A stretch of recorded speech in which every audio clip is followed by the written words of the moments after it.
Hi, today we're going to talk about the introduction to a CV.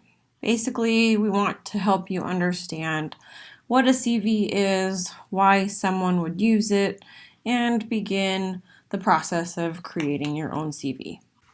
So, what is a CV anyways?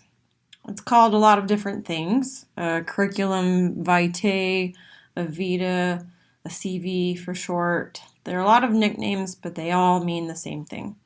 Curriculum vitae is Latin for the course of your life, which means that a CV is a summary of someone's entire career. Basically, the more experience you gain, the longer your CV will become. CVs originated in academia and is a standard for most medical professions. When you think of the purpose of a CV, think of professors trying to apply for tenure. They have to show all of their academic accomplishments. So basically, they would list every publication, project, presentation, courses they have taught, awards, grants, etc., to prove that they qualify for tenure.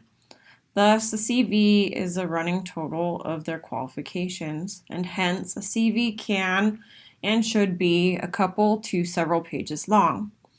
If you contrast that with a resume is a pointed, targeted, brief overview of relevant skills and experiences tailored to a specific position.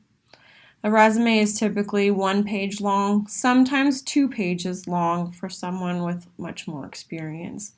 Resumes are often more stylish than a CV, as they are designed to catch someone's eye quickly. CVs are usually pretty plain because they're letting the experience speak for itself instead of the formatting.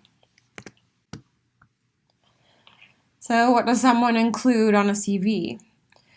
What you include on your CV will depend upon your own personal experience. There are a lot of possibilities, but most commonly a CV will include name, contact information, education, honors, awards, research publications, presentations, professional experience, licensure, certifications, teaching experience, professional affiliations, etc., if you have those. So while a resume definitely caters to each position one is applying for, it's not necessarily what you do when you're creating a CV.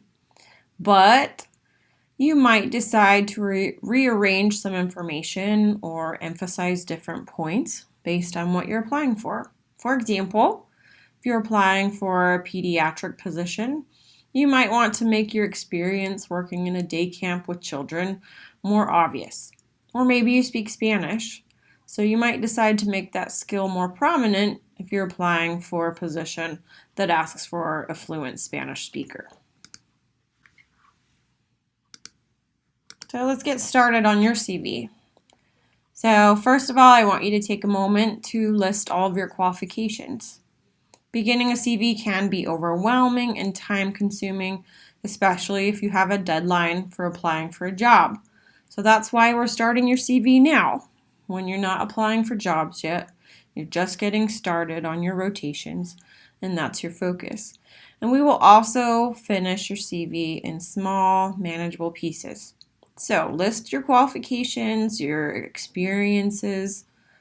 If you need help, consult the list of typical items people include on a CV, but also don't limit yourself to those categories. Write everything down. Don't judge it, whether it's right or good enough.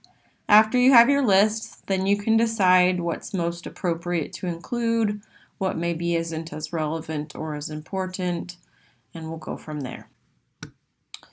Next, after you have your list, you can order your qualifications and experiences with the most relevant experiences and the most recent experiences first. A couple things to consider as you're creating your CV.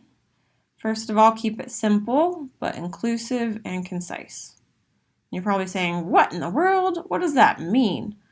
So basically, you're trying to include the important stuff. You're not leaving anything out, but you're also not adding fluff. So if you are thinking about adding something to your CV that you want to include just to make your CV look longer, then probably don't include it. People can usually tell that that's what you're doing. For most of you right now, a 2-page CV is most appropriate because you simply don't have enough professional experience yet. So for most of you, try to keep it to 2 pages. So, like I said before, we are going to try to keep this CV writing process simple because, duh, you're pretty busy with rotations right now. So we're going to put together your CV in small pieces. So your first CV assignment is to find 5 sample CVs that you like online. I want you to save them. I want you to submit them so we can see what you've come up with. And I want you to use them. Use them as a guide. Use them as a way to get ideas. Copy the things that you like. Take something from one CV and combine it with something else you like with another. Next, using the formats, one of the sample formats or maybe a combination.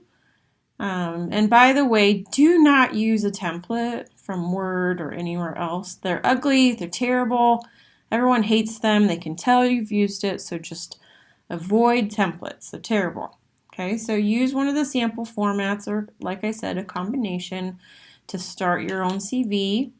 Today we will be creating your header, so that includes your name and contact information. Then I want you to also record your education, and that will be the degrees from all of the schools you've attended. Rocky Mountain University should be listed first, and because you have not graduated yet, you can simply articulate something along the lines of anticipated graduation August 2020.